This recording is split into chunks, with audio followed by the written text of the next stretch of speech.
Hi friends, ఈరోజు మన కిచెన్లో సమ్మర్ స్పెషల్ డెజర్ట్గా కోకోనట్ పుడింగ్ లేదా కోకోనట్ జెల్లీని ఈజీగా టేస్టీగా ఎలా చేయాలో చూపిస్తాను రండి. ఒక గిన్నెలోకి 1 కప్పు వరకు కొబ్బరి నీళ్ళు తీసుకున్నాను.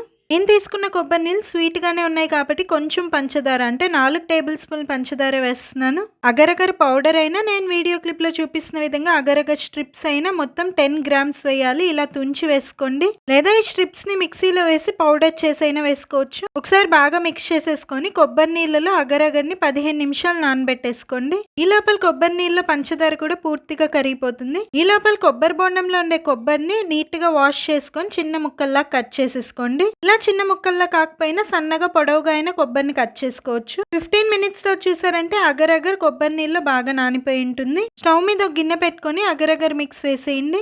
లో ఫ్లేమ్ లోనే మధ్య మధ్యలో కలుపుతూ మనం వేసిన 10 గ్రామ్స్ అగరగర్ మొత్తం కొబ్బరి నీళ్ళలో కరిగిపోయే వరకు కుక్ చేసుకోవాలి. నేను అగరగర్ స్ట్రిప్స్ వేసాను కాబట్టి కరగడానికి కొంచెం ఎక్కువ టైం పట్టింది. అగరగర్ మొత్తం ఈ విధంగా పూర్తిగా కరిగిపోయాక మళ్ళీ 1 కప్పు కొబ్బరి నీళ్ళు వేసుకొని ఒక 5 మినిట్స్ లో ఫ్లేమ్ లో బాయిల్ చేసుకోండి. ఈ కొబ్బరి నీళ్ళు ఉడకాల్సిన అవసరం లేదు, జస్ట్ హీట్ అయితే సరిపోతుంది. ఈ జెల్లీ మిక్స్ ని మన ఇంట్లో ఉండే ఐస్ క్రీమ్ బౌల్స్ లో అయినా లేదా మన ఇంట్లో ఉండే టీ గ్లాసులో అయినా లేదా ఒకేసారి ఇలా పెద్ద బౌల్లో స్ట్రైనర్ ని పెట్టి వేసేసుకోండి. ఇప్పుడు జెల్లీ మిక్స్ పైన మీకు నచ్చినన్ని కొబ్బరి ముక్కలు వేసేయండి.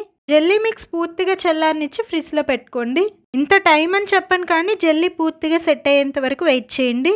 డీప్ ఫ్రిడ్జ్ లో కాకుండా నార్మల్ ఫ్రిడ్జ్ లోనే పెట్టుకోండి. మీరు తక్కువ క్వాంటిటీలో జెల్లీ చేసినట్లయితే తక్కువ టైంలోనే జెల్లీ ఫామ్ అయిపోతుంది. కొంచెం ఎక్కువ క్వాంటిటీలో జెల్లీ చేసినట్లయితే టైం ఎక్కువ పడుతుంది. అంటే ఒక ప్లేట్ లో జెల్లీ మిక్స్ వేసి జెల్లీని చిన్న క్యూబ్స్ లాగా కట్ చేసుకోవాలంటే తక్కువ టైంలోనే జెల్లీ ఫామ్ అయిపోతుంది. ఇలా పుడింగ్ లాగా జెల్లీ సెట్ అవ్వాలంటేనే కొంచెం టైం పడుతుంది. జెల్లీ పూర్తిగా సెట్ అయ్యాక ఇలా డీమాల్ చేసి చూపిస్తున్నాను చూడండి. జెల్లీ ఎంత పర్ఫెక్ట్ గా వచ్చిందో. టేస్ట్ లో అయినా టెక్స్చర్ లో అయినా అస్సలు కాంప్రమైజ్ అవ్వాల్సిన అవసరం లేదు. ఈ కోకోనట్ పుడింగ్ చాలా టేస్టీగా ఉంటుంది. ఈ సమ్మర్ లో లంచ్ తినేసాక చల్లగా ఏదైనా డెజర్ట్ తినాలనిపిస్తే ఈ కోకోనట్ జెల్లీ బెస్ట్ ఆప్షన్ అని చెప్తాను. టేస్ట్ అయితే అచ్చం తాటి ముంజలు తింటున్నట్టే ఉంటుంది. మీరు తీసుకున్న కోకోనట్ వాటర్ స్వీట్నెస్ ని బట్టి చక్కెర అడ్జస్ట్ చేసుకోండి. ఆ స్టైల్లో కోకోనట్ జెల్లీ ట్రై చేసి చల్లగా సర్వ్ చేయండి. మీ ఇంట్లో వాళ్ళు కూడా ఇష్టంగా తినేస్తారు. రెసిపీ నచ్చిందా? నచ్చితే ప్లీజ్ ఒక లైక్ చేసి మన ఛానల్ తప్పకుండా సబ్స్క్రైబ్ చేయండి.